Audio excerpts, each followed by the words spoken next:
Welcome back to another episode of Can You Believe That? The videos are doing really well. We're really enjoying your guys' comments.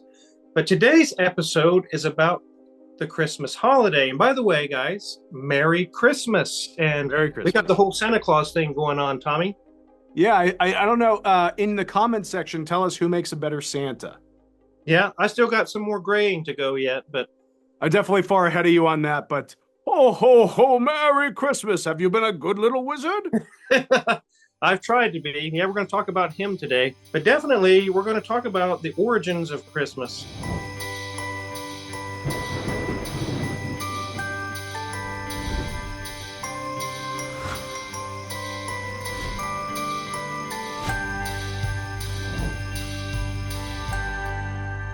For me, as a Christian, the Christmas holiday celebrates the birth of Christ and him coming into the world, and the whole story of Christ starts with the Christmas holiday. Now, was he born exactly on December 25th? I don't think so. That's something we can talk about here in a little bit.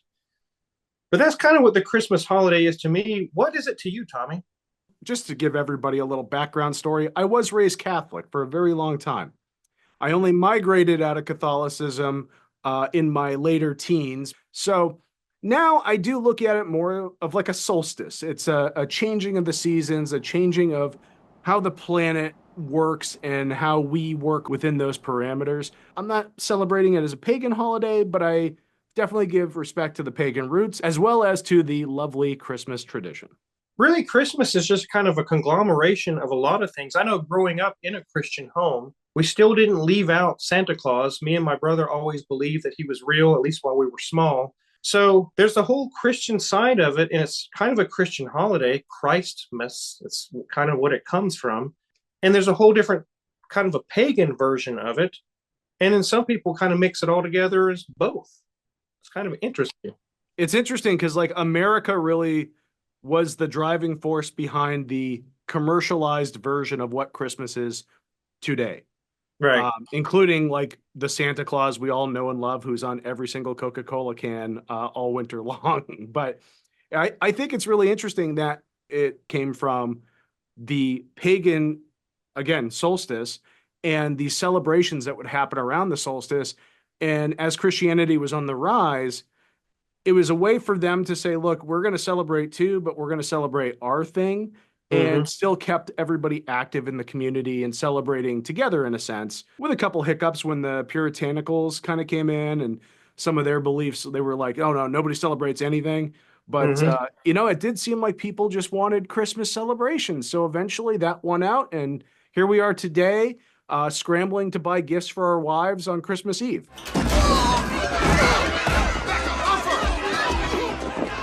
Yes, in fact, that's true. And thinking about Santa Claus, there's so many different aspects of Christmas, and Santa Claus being one of the true characters. He kind of actually comes from a Catholic bishop during the 4th century, was Saint Nicholas. Saint Nicholas really did exist, Tommy. Yeah, and it's pretty cool. The whole tradition of giving gifts to children, that was his thing. He would go, especially in like Holland and other areas, and give candies and sweets to kids that he said were good. Right. He was known being very generous, especially to the poor and to children, and giving out all kinds of gifts and things. And that's some of the ingredients that makes the Santa Claus we know today. There's more to it as well, but there's actually Father Christmas. And it's definitely an English kind of a tradition from the 16th century. He wears like a green or red fur-lined robe. He brings joy and peace and good food and wine and celebration. There was a December 6th holiday and also December 25th holiday. They kind of just melded them together after a while. So there we have some attributes of Father Christmas. Then we have Saint Nicholas. And then the story of kind of that whole thing going on came in the 17th century into New York City with the Dutch immigrants. It was called Santa Claus, I think is what his name was. Santa Claus, which sounds like a more scary horror movie version of Santa Claus. It kind of does. I don't know if I want to run into Santa Claus.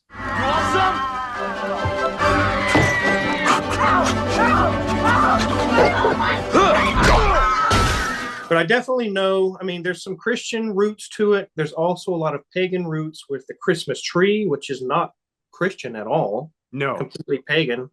What are some of your takes on the pagan side of it, Tommy?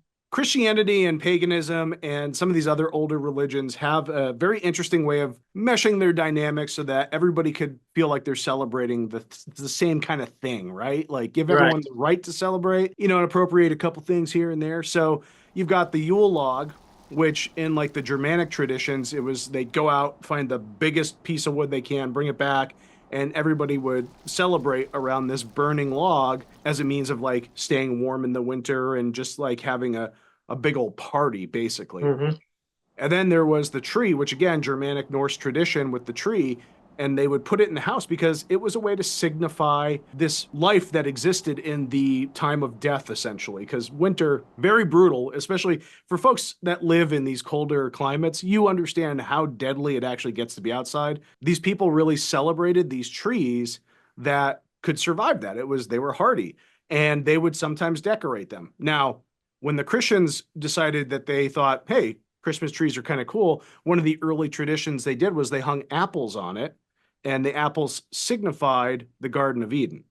Okay. And that sort of turned into like the ornaments and the red bulbs, like that's an apple essentially. So those traditions kind of carried on over time, which is, I think, really cool. Wow. So the red glass bulbs, I never knew that. It signifies an old tradition of hanging apples on a tree. Wow. I find it great that there's ways for people with their varied religions to kind of like find ways to mesh it and make it their own and still celebrate and still bring a lot of joy to people. One thing that always scared me was during the 1800s when they started getting into doing Christmas trees, they would have actually lit candles on the tree. And we all know how flammable trees are. Not the smartest thing. Just burn the place down for Christmas. Yeah, I mean, hey, you'd be warm, real warm. Going back to our hell episode here, that's how hot it would probably get in that house if it lit on fire because everything was just built of basically kindling back then. Very likely. Yeah, kind of terrifying. It would be very terrifying. I think it would be a Christmas to remember, that's for sure. But you're right. The Christmas holiday on December 25th is multiple different traditions, multiple religions, all celebrating what's special to them on that day.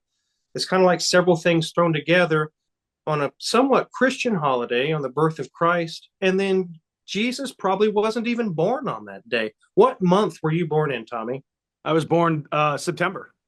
September. So can you imagine that sometime in February, they say, hey, we're going to throw July 4th, the New Year's, and your birthday. We're just going to throw it all in together as one holiday and call it good. I can't say I'd be that offended because people are still celebrating me after I'm long gone. It's like, this is what works for everyone, Tommy. We know you weren't born then, but hey, this is when we're going to celebrate it. It's almost like Jesus got cheated. I mean, a little bit. From what I could tell in my research, based on the shepherds being out there, it seems like he was probably born closer to spring. Yeah. You see all the nativity scenes and everything people put out.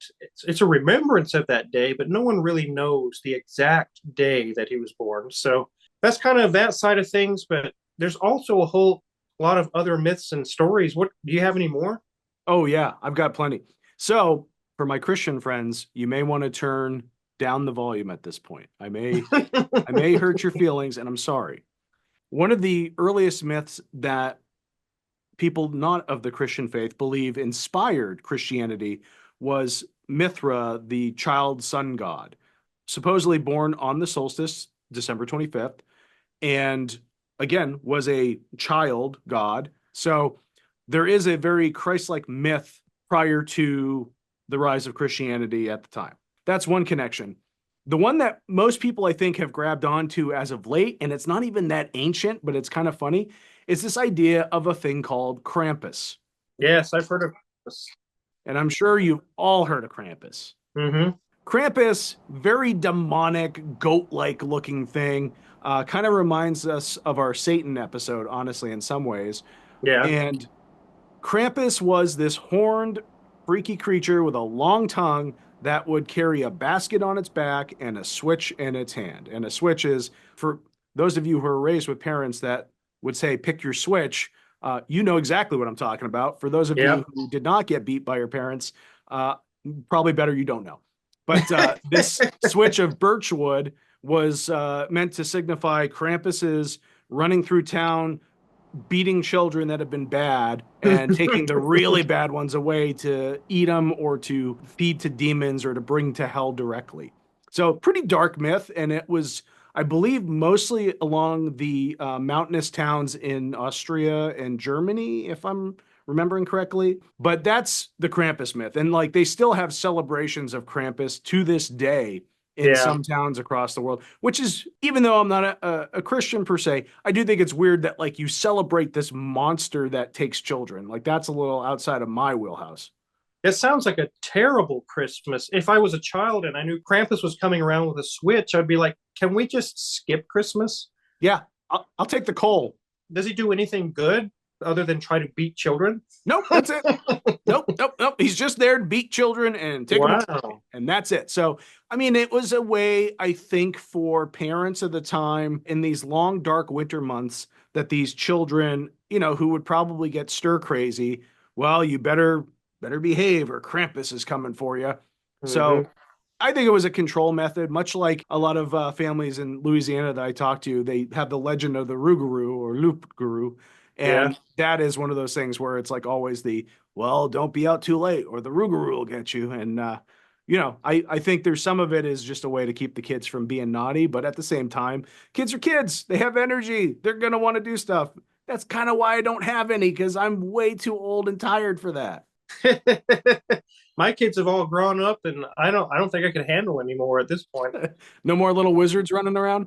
No more. No, they're both daughters, and I don't know if their boyfriends are going to be wizards or not. I don't know if they will or not. But I have a friend who lives in Germany. He was in the military with me, and he married someone who moved to Germany. He permanently lives in Germany now, and he Wow, says in this area they do have the whole Krampus thing going on. man, terrifying. Yeah, that doesn't sound like a fun Christmas at all. No, I'll take Santa Claus any day of the week or even Sinterklaas at this point. I mean, compared to Krampus, Sinter is good. But Santa Claus does keep a list of the who's been naughty, who's been nice.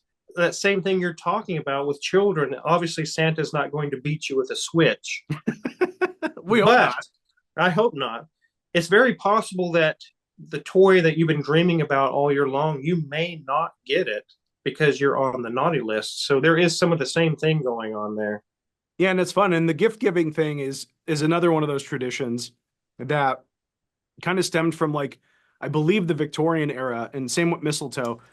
You got to remember, like the Victorian era was a very proper, and you couldn't act out. Everybody had to be very contained and very controlled, and so it was like a chance for people to say, instead of like forcing my children to just be good workers, let's revel in the fact that they get excited and they can open these gifts and have a day of not doing chores or a day of not being molded into an industrious human being. Like you let kids be kids. And that was kind of the first time we had seen that in history. And so I think that's pretty cool because there's just something magical about the wonder and joy that children have, especially around Christmas time. Yeah, there is definitely a joy. I enjoy when my kids were young around Christmas time opening presents. They both are just smiling, just like they're in heaven. They're just like, oh, this is so cool. It really is a special time. Yeah, exactly. And I think no matter who you are, no matter what your beliefs, no matter if you're Christian or pagan or an occultist like me, everyone can enjoy Christmas time. Right. It's just about having a open heart and having a good sense of joy about you and eating all the food because All the it's food. delicious. Yeah. Except for fruitcake. I haven't had any trouble getting all the food. I definitely haven't. Well, we're gonna work on those Santa figures, that dad bod. We could go for Santa bod. I have the dad bod, but we could go for the Santa bod. Maybe I could bleach my beard and then make it white. I don't know if your viewers would like that. No, they probably wouldn't. They'd be like, what did you do? Well, speaking of our viewers, we do have some questions. Okay, I'm ready. Okay, questions, Wizard. Oh boy. And the first one, unfortunately, is for me. Okay. This one's from the Jolly Snollygoster, and it says, Tommy, have you ever investigated a Santanic haunting with a laugh emoji after? So I'm glad this Santanic. one's a joke. Yeah, I'm assuming they mean Santa. Somehow they're mixing Satan with Santa. which I think is a really bad, it's a bad PR stunt for Santa. Yeah. But no, I've never been called in to investigate someone's home that had claims of Santa visiting. So Not that Santa anyway. yeah. Next question is for you, Wizard. All right. One aerosol dot one puff. One aerosol, one puff. Ask you, is Wizard slowly turning into a vampire? Wow, this has nothing to do with the episode, but I still think it's funny. Why would they think that? I don't know. It's interesting. Some of these comments are really fun. Maybe it's because you're becoming a nocturnal animal doing these episodes of these shows instead of just the Car Wizard channel. They have a new video coming out that's Nosferatu, Oh, and maybe I'm slowly turning into. Maybe they see a similarity. I don't know. I mean, I don't know who plays Nosferatu in that movie, but hey, look, at least you'll be ready for next Halloween, right? I suppose maybe this time next year, as you guys are watching, Can You Believe That? I'll be pale and have fangs, and I don't We know. hope they're still watching next year. I mean, I would like to keep this going. It's really fun. Definitely, yes. Last question, and I think this one's for me. Julie Jones asks, does there seem to be an uptick or decrease in paranormal activity during the holiday or solstice seasons? Oh, I can actually speak to this. Fun for me to be able to do this and share this. Usually around roughly Thanksgiving, just mid-November through till the new year. Usually I'd stop doing cases. And it wasn't because people didn't need help anymore. It was because it seemed like no matter what avenues we were taking, the activity just would continually get worse. oh, So, in an effort to prevent the clients that I would work with from having worse activity, we would give them some things that they could do on their own that would kind of help mitigate. But ultimately, we would hold off until the next year before we would go in and really get back to work.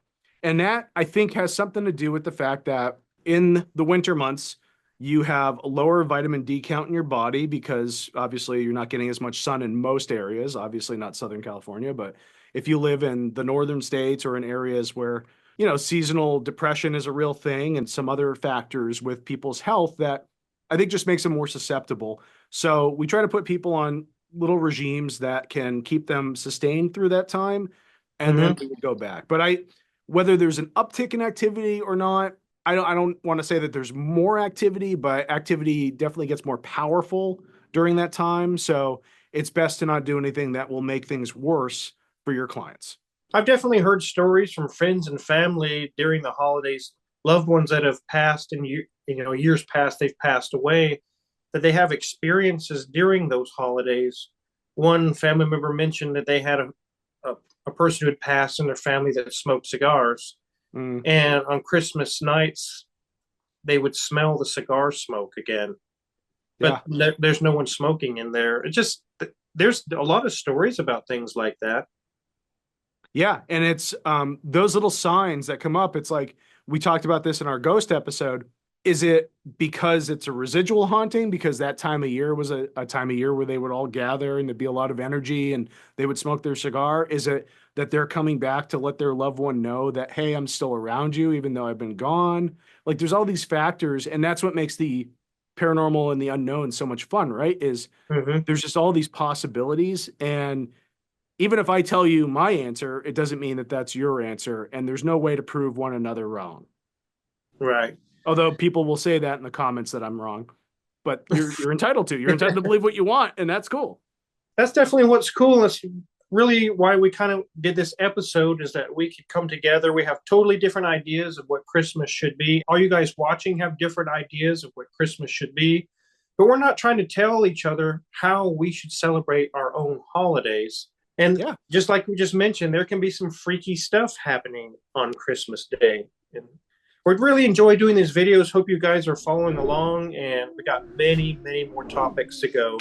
Lots, hundreds of topics to go. Lots of cool videos for you guys. Yeah, and I think our next video, we're actually going to be talking about interdimensional travel. And so if you've got questions for that, drop them down below in the comment section. But regardless, fill that comment section up because we love reading it. We love interacting with you all, and we want to hear what you have to say.